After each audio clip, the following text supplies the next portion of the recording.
Yo, what's good? I am Omega, and this is Diverse Clarity. And of course, I'm here with my homeboy, my co-host, my man, Mr. John D. How you doing, fam? Doing absolutely wonderful. For sure. Diverse Clarity, y'all. This is where we have those thought-provoking conversations about things that matter and some that don't. And we coming at you. I mean, it's the second episode, I believe, of February, right? For sure. So we coming at you with those thought-provoking conversations, exactly what we said. We holding no punches, right? Definitely. So, it's going to be some things that are going to make you think, some things that are controversial, some things that maybe a little bit lighthearted and fun. Some things you're going to laugh at. I know I laugh at myself every day. So, but how's your week been, fam? I guess I wasn't as productive as I would like, but I got some things done, but I'm excited about tonight. So that's all that matters. Yeah, man. Yeah, this is, I don't know. When we were talking about doing the show and everything, I was thinking to myself, like, all right, well, we can, we should go deep, but I don't want to like fall into the cliche of, it's Black History Month, even though we need more than a month. It's Black History Month. And let's talk about Harriet Tubman. Let's talk about Malcolm X and Martin Luther King. And it's like, nah, we not saying that we should not. Obviously, these are figures from our history that have shaped the way that we are in the world today. But it's also important to talk about what's going on right now. For sure. Because if we don't look at ourselves and try to make ourselves better and put ourselves in a position where we can make the best decisions for us and our family and those that are coming behind us the same way that these heroic figures have done, then we're doing ourselves an injustice. If I'm not set mentally to be able to handle things, I'm hurting myself and my family. Definitely. And those that come. So I think it's important that we talk about and we understand exactly what's been happening in the world, how it's affecting us, and maybe even talk about some of the best ways to deal with it. And everything ain't got to be a topic that's, gonna make somebody cry or break up or run and go get married, whatever. It doesn't have to be that. But something I was gonna ask you, because I was watching a documentary or whatever the other day. Would you let your daughter be a stripper? So I'm gonna sit back. Go ahead. So when we say stripper, you mean like take off her damn clothes for other people paying? They gonna slide stuff in the underwear. They might try to pop a bra, and then security gonna be like, "Hey, stripper." So okay, so when I don't have you seen P Valley? I don't know if I should answer. My mama watch. What is that? It's a show. Valley? Yeah, P Valley. What is this? It's a show about strippers, but it's not a reality show. It's a very good show, and it gives you a different perception of how it is. And most of the time when people think of strippers, they think of popping bottles and a bunch of money, but it just shows the more difficult aspect of it and the type of self-esteem that one has to take off their clothes in front of people. And the idea for my daughter to take her clothes off in that setting. So when you said stripper, I wanted to know like exotic dancing or some type of art form. I'm not talking about like burlesque. I got you. Yeah. So I don't think my daughter would do anything like that. So it's not about me letting her. I don't think that she would be put in a position that she feels that she needs to do it. I don't like how you made this question easy for yourself. Well, no, let me rephrase my question. If your daughter came to you and said, "Father, I think I would like to," we would have to have an in-depth conversation on why. Like, I would like to believe that my daughter would have a nice amount of self-esteem at that point if she decided to do that. Okay. And I would think it would just be some type of experience, but I would support my daughter in anything she would do. I'm not going to say it will be an easy decision, but my daughter's my daughter. Right. And my job is to protect her. And if she's going to do it, I can't say you can't do it and then I'm not going to protect her. So I would say I don't highly recommend anything like that. But if my daughter wants to do it, I got to consider it. Okay, well, let me ask. You said that you would sit her down and you would have a conversation. Easy. Right? You want to understand. We'll have a conversation before she even remotely close to think that she can do it. Okay, but wait, hold on. So fairness, right? So and I commend that, right? You're gonna sit down, you have a conversation with her. It may be a legitimate reason, or I'm sure it is if it's your daughter, a legitimate reason why she wants to do such a thing, right? But when you have that conversation, is there a list in your mind or things that you think that you would hear where you would be like, oh, absolutely not. This is not what you're about to do. Or is there a list where you would accept it? Okay, if it's for reason X, Y, and Z, this is fine with me. Honestly, there's nothing that she can say that I wouldn't accept it, because she's going to do it anyway. She's just looking for my blessing. And I just feel like when young adults at that time, they're just still trying to figure it out. And if she don't have the support of the home team, it's going to be that much more difficult. And then she's going to be looking for some guidance from somebody who's not in the best interest of her. I love my daughter. So if she ever gets that opportunity to make that decision, like I said, it's going to be difficult, but it needs to make sense for her, not for me. What about your son? Be a stripper? Yeah. Same thing for him. Like, I just don't feel like I've provided my kids with opportunities for them to venture that way. And so again, you getting out of it kind of easily. You know what I'm saying? I mean, I'm saying we putting yourself in a situation of having to answer the question. I mean, because I think almost any parent would probably look at that and say the same thing that you're saying. Well, yeah, okay, how about this? I doubt he would. Like, any parent is going to say that. If I was hung low and I was muscular, I would have done it, because in my mind I was compromised because I was searching for the dollar, the bag. Okay. I would have done that, but of course, I'm Korean, right? And I'm not muscular, so I had to do other things to ensure my kids would not have to go that route. Well, I don't know, man. We had a conversation here. From what we were told in that conversation, it doesn't matter where you're from or your body structure. You can do anything you want to do with the proper training. Without, you stupid. You can do anything you want to do. You can, but I was like, it's a certain level of success you want. Right. And I would have done that if I was equipped to do it. But in my head, I was distracted by money. I don't think my kids are distracted by money. Do you think that the stigma around strippers and the reputation or the thought that they have or what we see in movies is something that is gonna set the thought process when it comes to that? Yes. Because I'm thinking about it, and hearing you say that you would have done it, right? Mm-hmm. I'm thinking to myself, well, if John is thinking this way, then maybe how he grew up and the people he was around, it was normalized. It wasn't. I mean, I'm just saying maybe, right? Like, I wouldn't why say somebody, but I'm saying why somebody would think that way. You would think that they've been in a situation where, like, for example, drug dealers, right? It's like, well, this is what we know. My uncle did it. My cousin did it. My older brother did it. I'm slanging dope. Like, it's what we do. It's normalized. Whereas somebody else from another part of the neighborhood or another state, another country might be like, nah, man, I don't know normalized. I would say that everybody who ventures in that arena of life, they're trying to find a better life so they don't have to do it. I don't know anybody. I've never met anybody that's had the freedom to say, you know what? When I grow up, I'm gonna be a stripper. Like, they're a stripper because their options have run out as far as like look, check this out. Okay. The show I'm talking about, I love the show. Where is it? What country is it based in? In the States. It's in New Orleans. It's in Louisiana. Okay. It's in Louisiana, and it's really good. I'm gonna tell my assistant to knock that down. I can almost guarantee she will enjoy it. Write that down. Like, it is so dope.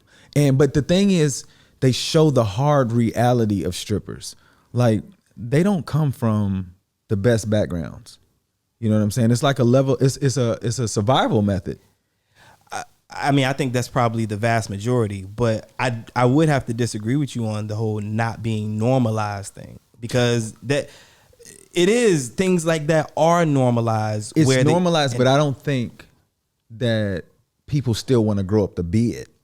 But this is the other thing I was going to say. I've come into artists. In fact, I met one in Dubai. They reached out to me, a DJ that they knew of me, and they wanted to do some work together. But then when I talked to the person, she says, well, I want to do some songs with you, but I'm also looking for somebody to kind of like guide me, help me get my music out, help me with my social media, this kind of thing. And I'm like, oh, well, that's right up the alley of Miancore Productions. You know what I'm saying? And but then when she went further into it, she was saying, well, I want to be like a Cardi B. It wasn't Cardi B. No, it wasn't. She mentioned Cardi B, but it wasn't Cardi B that she said at first. Who was the man? I ain't into the newer. The one who got shot. Meg Thee Stallion. Meg Thee Stallion. Thank you. So she says, I want to do like Meg Thee Stallion, but I want to have like this flavor like Cardi B. And if I wasn't in this country, and she is of this country, like she is a local that is a rapper. Yeah. And she was like, and if I wasn't here, then if I was in the state, and I want to spend about 250, to 400,000 on my body because that's what sells. So I'm not saying that you're wrong, but you might be, because this woman, this young girl, I think she was about 24, right? She saw the Cardi B, she saw the Meg Thee Stallion, she saw the image that was portrayed in the music videos and what they see on social media and all the other women. And we know Cardi B was a stripper. I'm not really sure of Meg Thee Stallion's history or whatnot. Yeah, I don't know. But we know that Cardi B was a stripper. So what I'm saying is they're seeing the women that are coming from that life or reflecting that life in what they do. And she's standing back saying, I want to spend $250,000 on my body. She's different. Now, she's not, okay, when I say she's different, it's a different level of freedom she has. Because in America, most strippers, it's a level of survival, and then they get good at it and they make some money. Right. With her saying she want to spend this much money, she's already got it. Like, well, I wasn't saying that she want to be a stripper. I'm talking about the influence of the women. You see what I'm saying? And then the influence is like, that's where Cardi B came from. And so if she's looking at Cardi B in totality, right? And saying this is what she's doing right now, right? And this is where she came from. And she's like, this is what I want to be like. She might be looking at that whole path saying, you know what? Stripping ain't that bad. Look what Cardi B did with it. You get what I'm saying? So it's this, and I don't think that now it's a difference in having the money to do this versus just seeing it and having aspirations to do it, but not the means. And she didn't even have the means. She was saying, no. She was saying, this is what I want to do. And I was like, I'm probably not the person that you want to work with. You would and not and we discontinued. Alhamdulillah. It was immediately. You were about to end your career. Plus, exactly. Why am I trying to help a young Emirati girl turn into the next Cardi B? Like, you know who Mia? What does that look like? You know who Mia Khalifa is? I don't know. Mia Khalifa is a famous actress that participates in adult activities. Yeah, but why you got? We're all above age over here. You were like trying to figure the way to say it. I don't want to offend anyone. Offend who? If they tuned in to hear and you were easily offended, tune out. I mean, I don't know what to tell you. Like, it's not for that. Like, so nah. No, I'm just saying, stay. Don't go nowhere. Don't go nowhere. I'm just joking. Yeah. Like that life, like, so I can say as a man who's frequented so many adult clubs for gentlemen. I like how you threw that in. It was fun, but after watching that show I was referring to, it gives you a different perception of like, golly, like it's got to be tough because everybody don't get money, and the idea is that everybody's getting money, and it's not the case. Like, it's almost like looking at the NBA and thinking everybody's LeBron James and stripping. Nah, man, you got some people that's in the G League and it's called the B team. You got some walk-ons. No lie. But I will say this. You got some walk-ons. I know this is gonna sidebar, but they have the best food there. Well, what's his name? Lou Williams could attest to that, right? Lemon pepper during COVID. Yeah. During COVID, look, I don't look. Check this out. When I used to eat beef, they had the best steaks. I have not ever had a better steak. And you know what's so crazy? The steak was so good, I got another steak. Listen. Okay. Okay. So the strip clubs, right? Mm-hmm. So you frequent the strip club? When I was younger. Now it's more if somebody come, like when I lived in the States, I lived in a city that was famous for it. So when people came in town, you had to go there because it's like one of the go-tos when you come in town. Like we got to hit up one of them. Right. So yeah, I did go fairly often. Do you know, I mean, technically in my life, I've been to a strip club twice. Why you gotta look at me? I don't know. Your life seems boring. It's so limited. Like honestly, like why only twice though? Why, yo? And I'm gonna tell you. And you probably didn't go to anything that you should have went to. Right. Listen, let me. I'm gonna tell you the story. Right. So we got time for a story. We got time for a story. We got time. Okay. So the second time that I went, it was nothing. Right. It wasn't even going to the strip club. We were in South Carolina. Oh, stop. Mind you. Hold up. They have this legal there? Mind you. Yeah. No, I'm saying like really? Yeah. So listen, we were in South Carolina. I was processing for a job or whatever. And me and another guy, we went to go get something to eat. And we had big bills and the taxi couldn't, whatever, give us change. For sure. And so he's like, all right, so we driving down the road. And he was like, well, yeah. We was like, well, just stop at an ATM. It's not a big deal. We'll take out a 20 and boom, we got you. No problem, right? And he was like, yeah, but there's no ATM. He's like, oh, no, wait. There's an ATM in there. Strip club. I don't remember the name, right? Strip club. Nobody does. I think it was in an area called... Stop it. Look, nobody remember. You said South Carolina. Okay. Well, do you know they still got $2 bills? Where? In South Carolina? Yeah. In the strip club. Like that's how if you have a $2 bill, I learned people look at you funny in South Carolina if you got a $2 bill because that's where you get the $2 bills from. Real? The strip club. So if you walk into Walmart, they know you came and you from buy there. 2 bags of chips and it costs you $8 and some change and you pull out 2, 4, 6, 8. They looking at you like, where'd you get this? You know what I'm saying? They don't even want to touch it. They like sliding it across the counter, trying to, you know what I'm saying, to put it at the register. Nobody want to mess with it. So we didn't even enter the strip club. We went into Tuesdays. Well, we went into the main, the front area, and the ATM was there. We got the money or whatever. How much was that tax on withdrawing money? Like when I used to go, it would just be $10. Well, the bank that I have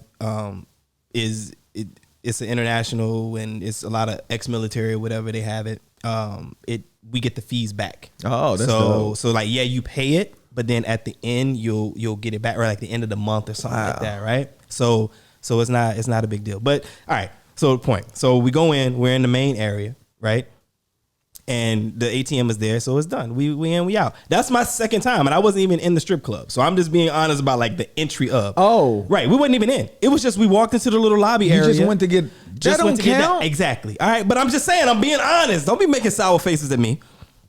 Put your mic back. Put your mic back. What? So you counted that? Well, the first time I'm probably gonna make up for it. Right? You probably won't. You've only gone once.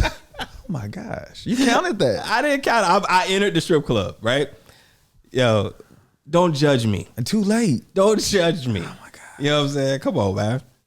All right, so the first time I was in Japan, I had just gotten there. And the guys, they came to the dorm room and they said, hey, we're gonna take you out. So put on some shoes, let's go. Immediate, right? And it's like the new guy type of thing. And I'm 19 years old, fresh, brand new, first time in another country, whatever. So we get in the car, we're going. I was on the island of Okinawa, and we were in, down by Kadena Air Base or whatever. That's in the middle. Chibana. That's the area like the whole Karate Kid was filmed, right? There's a park out there, a beach out there, sorry. And so we drive 45 minutes towards the airport, Naha. When we get there, we get to this place. We're walking on the street, and there's a place called Naha Music. Naha's the city, right? It's called Naha Music. And we're looking at it. I'm like, okay, so it's like a little bar. I'm thinking nothing of it, right? Mind you, I'm 19 years old. Okay, this is December 1997. I walk inside, and when I walk inside, it's dark, right? I walk inside, and as soon as I walk in, there's a window on the right side, right? That's like where you pay and you do whatever. But as you walk in, there's a wall right in front of you. And on the wall, there's a bunch of Polaroid pictures, all right? Polaroid pictures, and each one of them had a number up underneath it. The pictures was pictures of women that worked at this place. Mm-hmm. So what they want you to do is, if that's what you want, you walk in, right? You point to number 17 or 23 or whatever, and you tell them, they tell you how much it is to be with that woman, right? You pay your ticket to get in, and they give you a little ticket, and you go and sit down. There's two options. That woman will come out, and it's a stage in the middle of the place, and it's like a half circle. So everybody's half circle around it. It's a stage in the middle of the place. The stage can move. It'll spin. So you got two options.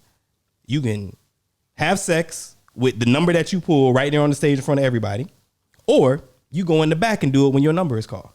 Oh, you had two options? No, I didn't have two nothing. I ain't have two nothing. Don't you eye me, eye my ass. I ain't have to. I'm telling you the damn story of what I saw. Okay, I was a victim. Did people really? Shit. What? Did people really perform in front of you? Yeah, they did it. Oh, that's exciting. And this is the thing. Now, the funny part was like they had stuff like, and anybody that's listening that has ever been to like an Asian country has probably heard of some of these things. They had one woman who would get up there and she put golf balls. Oh, it's like the ping pong show in Thailand. Pop them out. You had another one. They doing fancy stuff. She put a US dollar up there and then squirt out quarters to give you change. Oh, she's dope. I was like, this is ridiculous. She was underpaid. She deserves a better job because she's talented. That was my first, but I don't go to strip clubs, man. I don't. I've been to several, and I'll say this: the problem in the U.S. when you go to a really good one, right? Oh, they hustlers. Like they will come see you like every 2 or 3. Want to dance?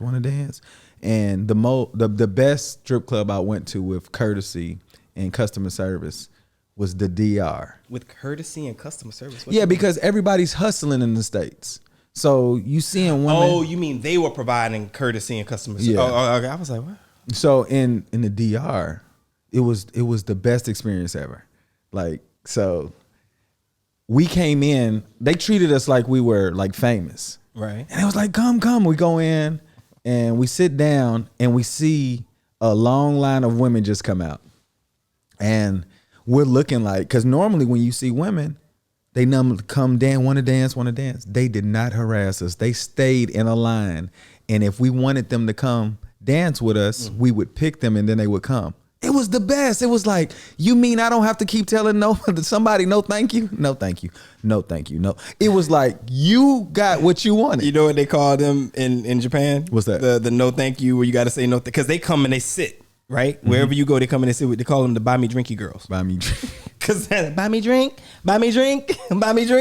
Like this. So that's what they call. But the DR is something different though, man. Like the DR is where like some dangerous stuff go down too. Like we were in a safe place. Like we weren't too far from a resort. No. I mean, and this is something I do want to talk about on, in the future, but this is something related to like human trafficking. Oh, I know what you're talking about. You know what I'm saying? Yeah, like it's dangerous there. And they've got like these resorts that are you know what? I definitely know somebody that was going when it was really big. People were coming up missing and it's still big. Yeah. Well, I just remember it was like, yeah. Yeah, it's heavy over there, man. So that's it. So with all this, your strip club, you probably got like you got a list, like like the ones to go to. You already I definitely recommendations. Do. Yeah, like, but they gonna have to like hit me up on the side to be talking it up on this platform. No, we ain't trying to advertise. Well, that's what I'm saying. I don't know no names. But what I was gonna say is, all right. So if you like that with the strip clubs, which is fine, there's no judgment. Just because I ain't been, don't mean I'm judging people that have. So it's whatever. But are you the same way when it comes to the porn? Because you mentioned the Khalifa, Mia Khalifa. Okay, so you the same way. Are you pro porn or anti porn? I'm definitely pro, and I mean, I'll tell you this. Is that a mic drop? Is that we just turn it off? I'll say I've slowed down dramatically, but I used to know everybody's name. And how about this? I went to a club. No.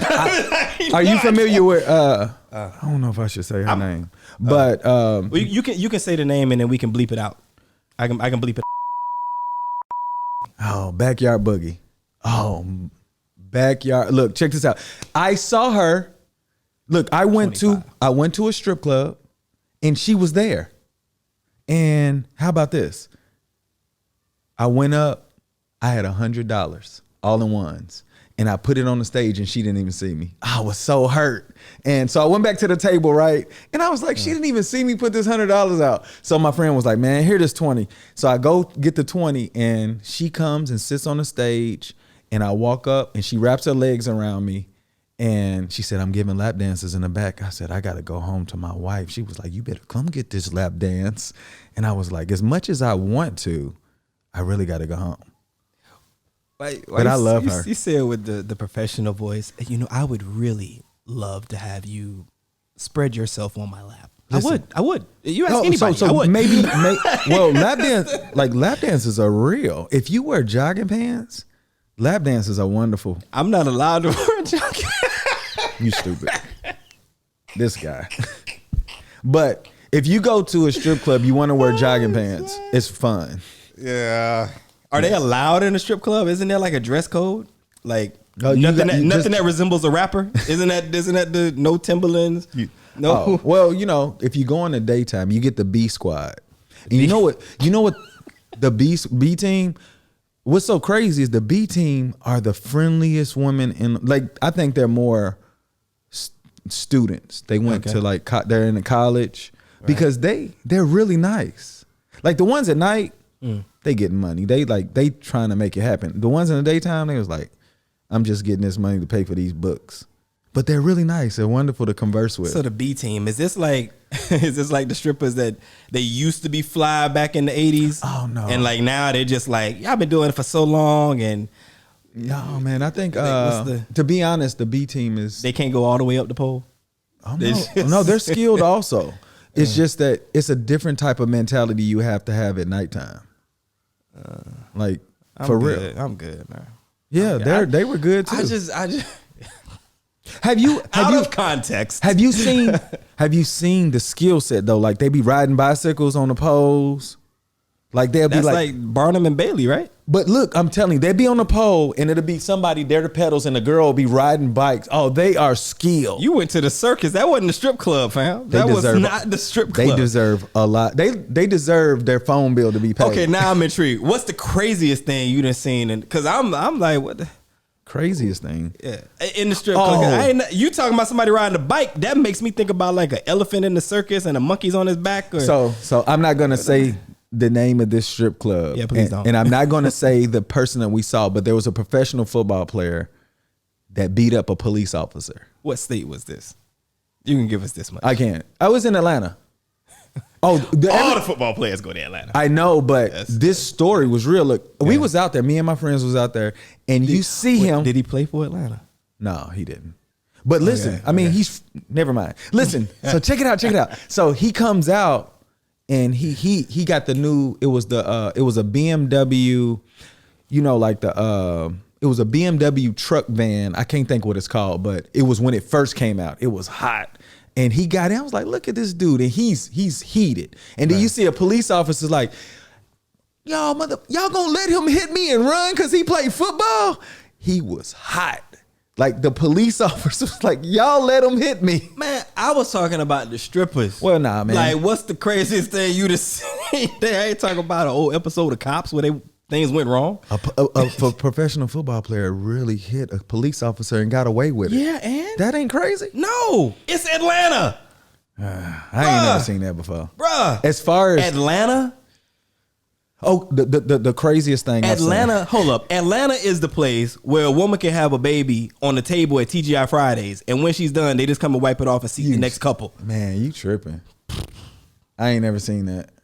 I love it. You know what? TGI Fridays is pretty good. Have you ever been to a Waffle House in Atlanta? I have. I don't eat there anymore though. Yeah. But of course. Right. So Atlanta is where a lot of crazy stuff happens, fam. Easy. So back to the strip club.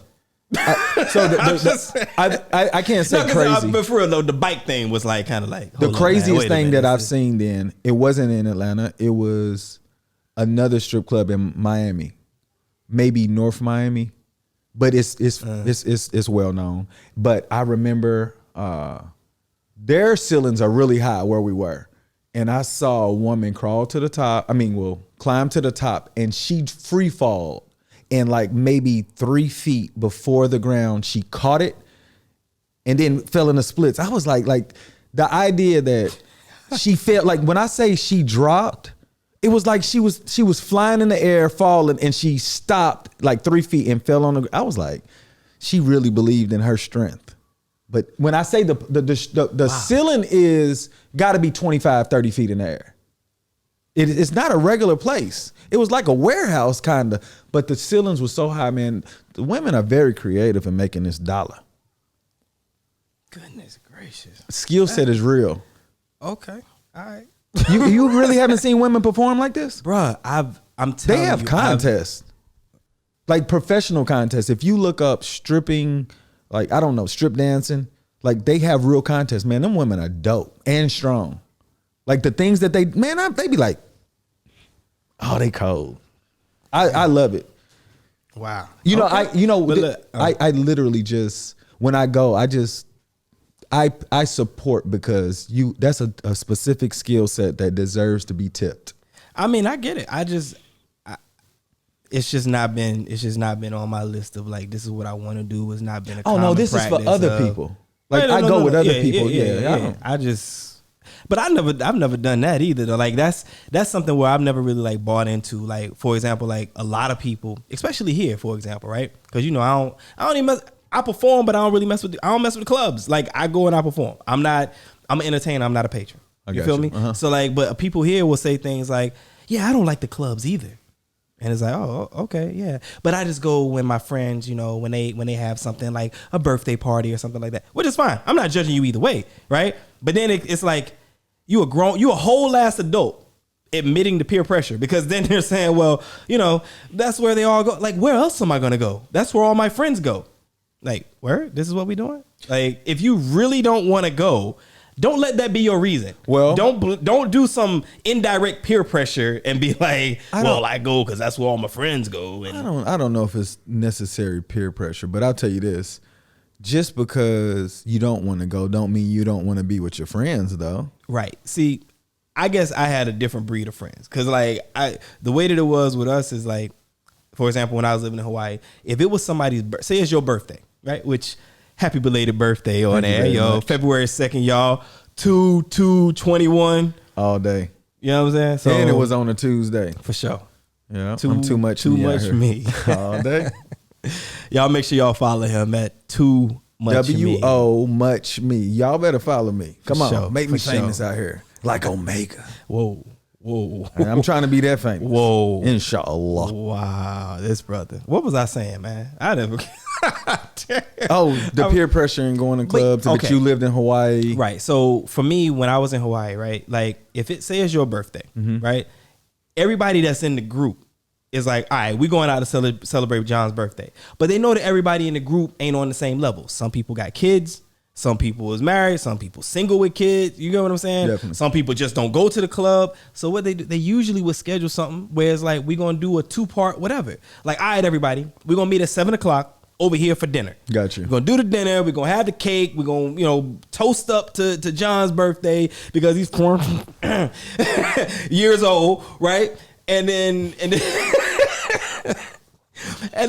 you know what I'm saying? And then when we done, we all going to meet up at such and such. And we're going to go out and dance and have some drinks or whatever and party until you tired and don't want to whatever. But they're doing it for both sides. Like, that was the kind of friends, right, that I was around. So for me, again, like, I guess maybe I'm normalizing the way that friends should be in that regard, because when I come to a place like here and people are like, what's wrong? Why don't you go to the club? Like, what's wrong with you?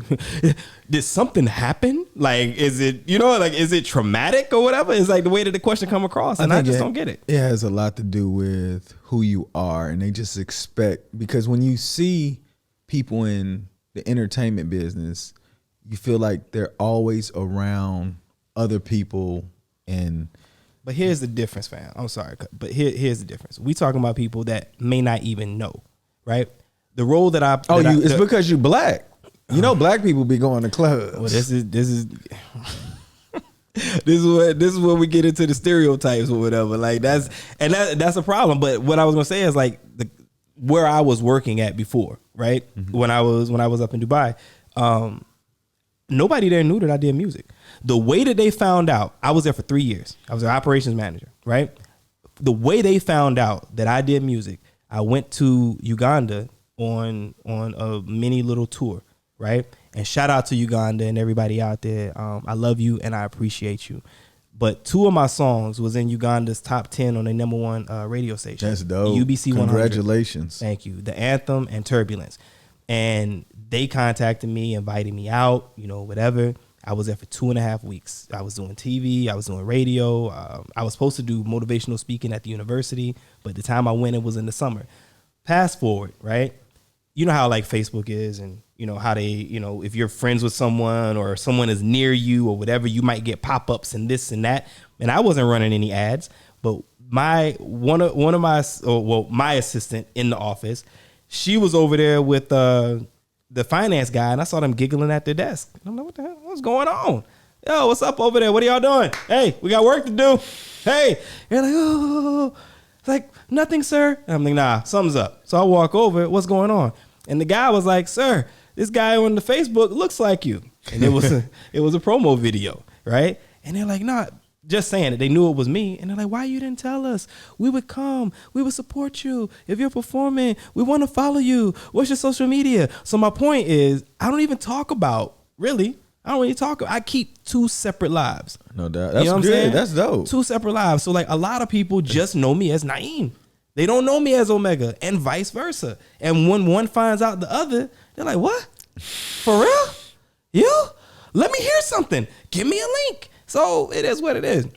But you were talking about the stereotypes though, right? Yeah. So like when it comes to that, like Black History Month, and we thinking about things that affect us as a people. But when we talk about stereotypes, like what's like one of the ones that pop off, from jump when you think about how people view Black people? That we're violent, we're aggressive, we're loud. Damn. Okay. We're always chasing money, and we will live and die for the chain. So hold on. So when you talk about violent, right? Like why do you think that people look at us as a violent people? Because of the narration on the news, how they depict us. It's more so a setup for them to be scared of us. And I think that in a lot of areas or neighborhoods, they could be a little unsafe due to just poor. Any poor community is going to be unsafe. And I feel like when they put it on the news, that's everything. They just group all Black people that live like in that neighborhood or that environment. But you think any poor community is unsafe? I think I would like to believe that majority of poor communities can be unsafe due to just lack of resources. I mean, right. When I say poor, I'm talking about those who can't afford electricity, water, food. So if you can't do that, how do you survive? And it comes with doing whatever you got to do to survive. Right.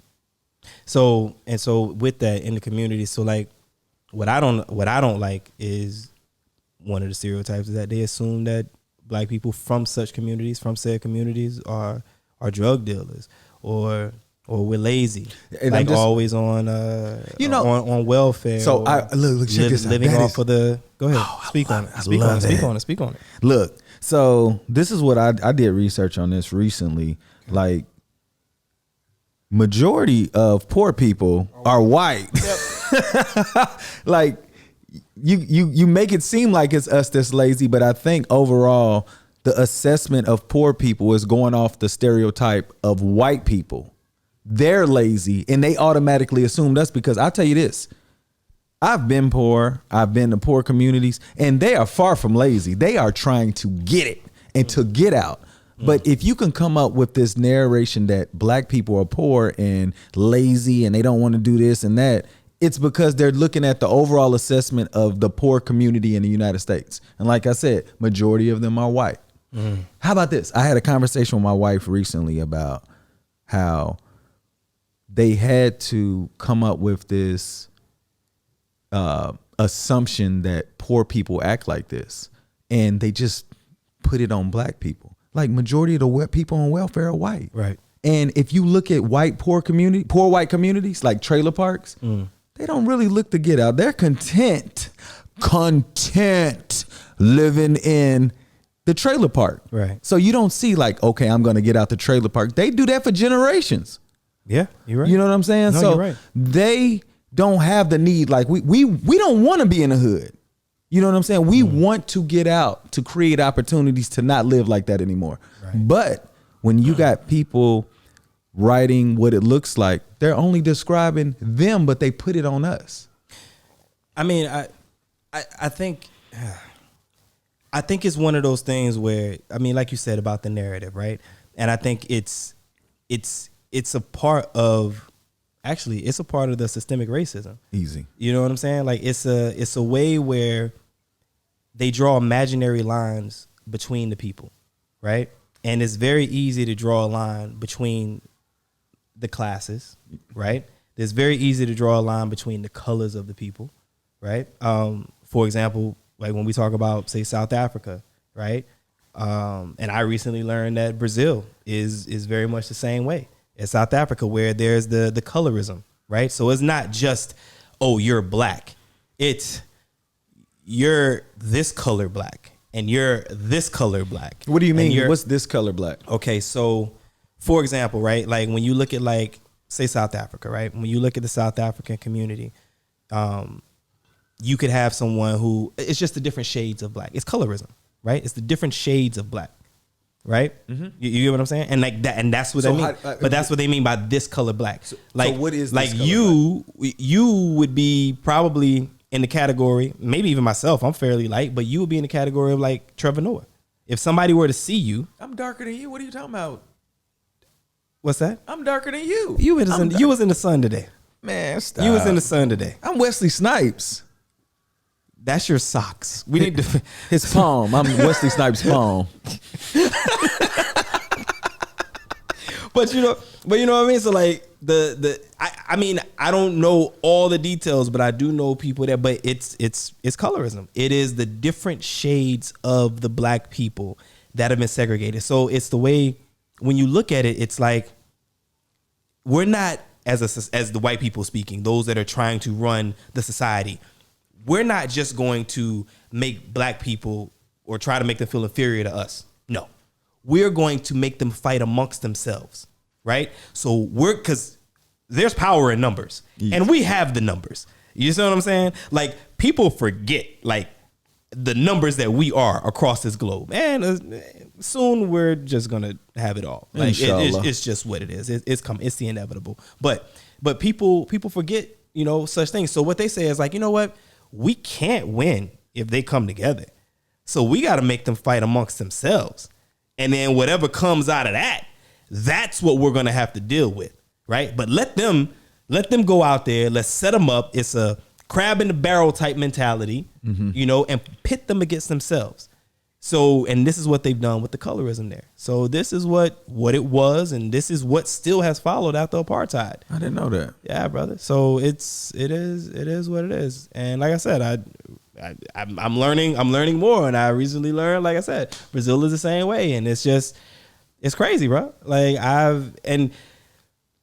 it's one of those things where us as Americans, right? We look at all these different things. We look at the stereotypes and we look at the way that we've been treated, or the things that, you know, we've been, you know, presented with as far as like society and how they deal with us and how they don't deal with us, and how you could be outcasted, or how you, again, with the stereotypes on the various areas, whether it's the jobs or the laziness or the loudness or how you are or how you dress or whatever. You've got all these things, but we ain't the only ones dealing with that. Like, there are stories that are not being told.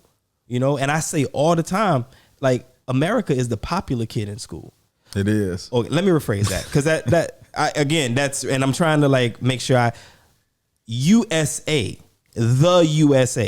is the popular kid in school, because we got to remember, America is not just the USA, for right? Sure. Yeah. But the USA is the popular kid in school, and when you have a popular kid in school, anything that happens to him or her, everybody gonna talk about, right? The quarterback of the football team right? The lead striker on the soccer team, or football for the British people, whatever.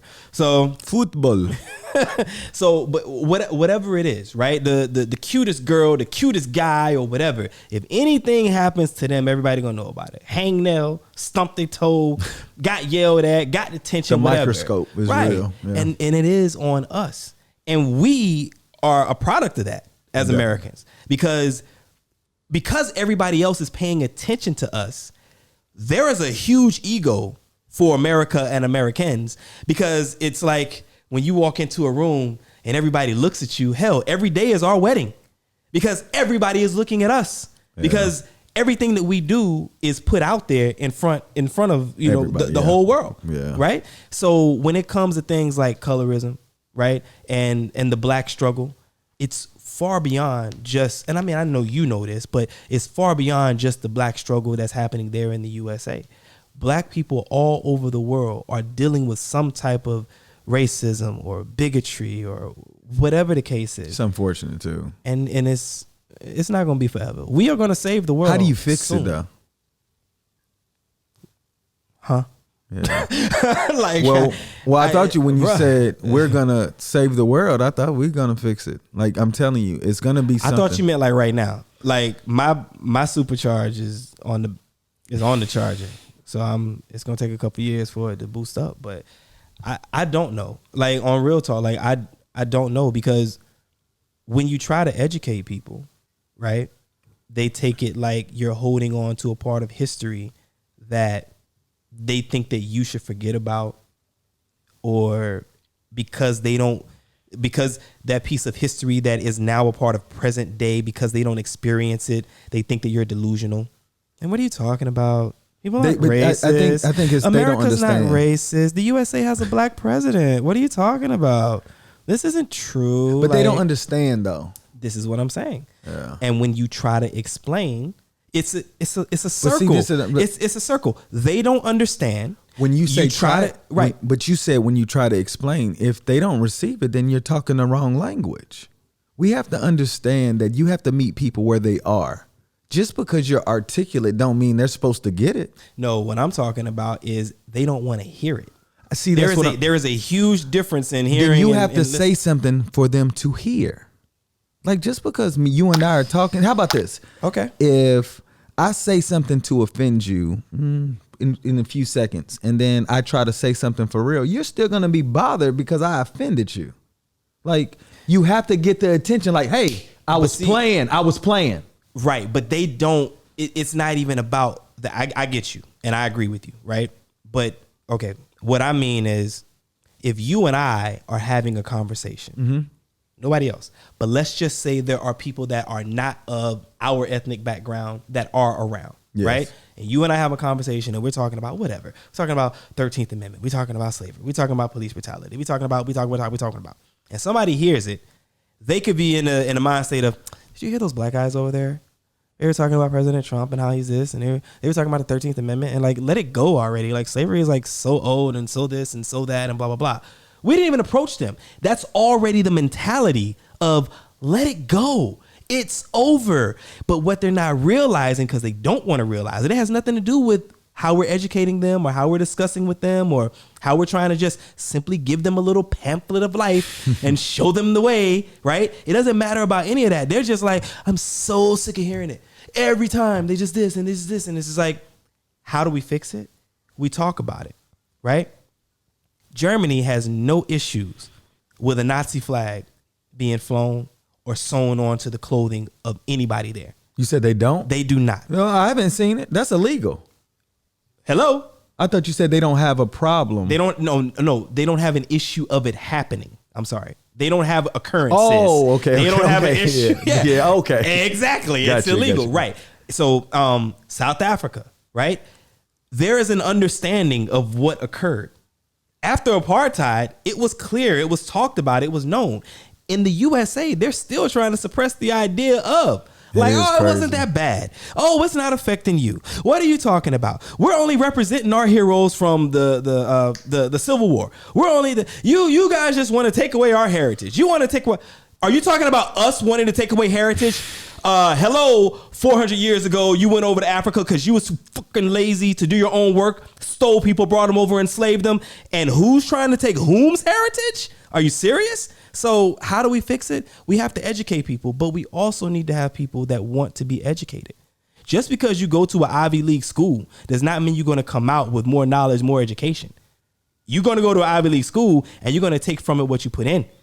They don't want to put in the time to listen. And not all. Please do not send me no DMs because I swear I'm going to send them right back. Not all, right? But a lot of people don't. And it's fact because we still have the problem. You know what I'm saying?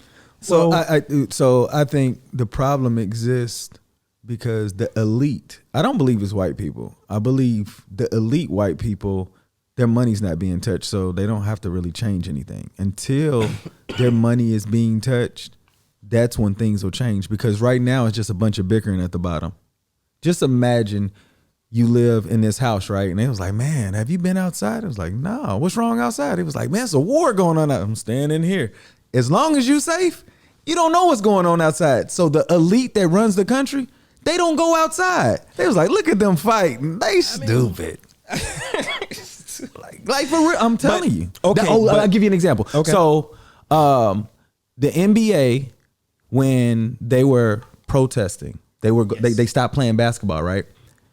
You know how they started playing again? They had the players.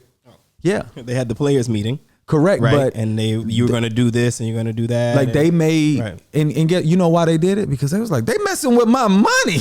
We gonna have to listen to them at some point. I'm telling you, think about it. Like they said, the owners didn't do anything for the movement, and then they said this happened again. What are you guys gonna do? They didn't say anything. It's like, well, we ain't playing. And then all of a sudden, everybody on the phone, and now they're making steps to try to help. Agreed. And you got to mess with their money. Well, here's the only, I do agree with you, but I think on the flip side, I more don't agree because there are more non-poor or non-rich people on this earth than there are the rich. They programmed. But I'm not programmed. You're programmed to whatever you're programmed to, but everybody's programmed. Well, not programmed in a way where I'm oblivious to what's going on and I'm not trying to make strides to make it better the best way I can from my little corner of the world, right? So not programmed in that way. Programmed in a way where we know how to deal. You know how to deal with certain things. You know how to move into a certain workspace and deal with certain people and deal on an international scale. But we're different though. But in that way we're programmed, right? I remember being a little kid and the phone ring and we didn't have caller ID back then and you don't know who it is. Mama answer the phone, right? Hello. Hey girl. We're programmed. So in that regard, yes, you're right. We're programmed. But what I'm saying is the numbers are bigger for those of us that don't have what those who are making decisions do have. And if we just get our act together and somehow kumbaya and come together, we might just overtake it. We might pull a NBA move.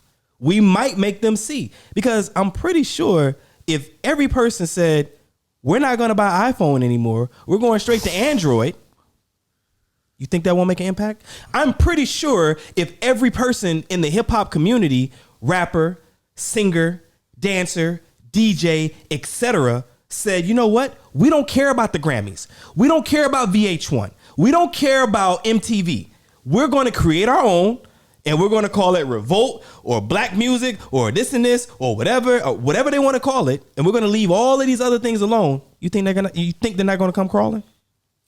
You think we can't make a difference? I definitely believe that's possible. Of course. Look, and we are the majority. That's the thing. That's why old regimes get overturned because the people don't like the way that the leadership is handling things, and they revolt. Definitely, they revolt.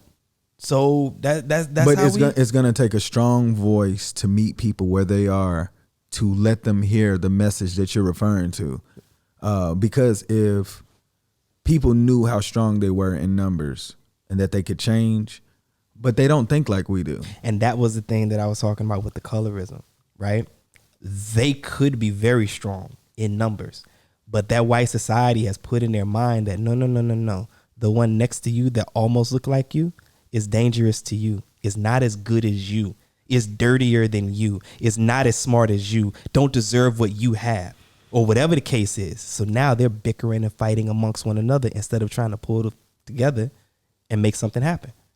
This is what's happening on a larger scale. Did you experience colorism as a child? To this day, my mama make fun of me because I got light feet. Light feet? Yeah, feet. So I mean, like, people get people. Do you know you light? Huh? Do you know you're light? They you got me saying stuff on camera, man. I wear socks and stuff. So it's like, but nah, my feet like a little bit lighter than the rest of me. You know what I'm saying? Light skinned folks, man. That's how we do. I don't know, man. My feet look like Wesley Snipes. Yeah, sure.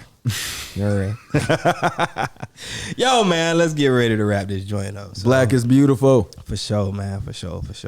But listen, make sure you get your social media out so we can hit me up. On it. Too much me, 2WO much me in the building. I'll let your boy. That's everywhere. Well, I'm only messing with Instagram. Yeah. So you can find me on Instagram. Don't look for me anywhere else, please. Got you.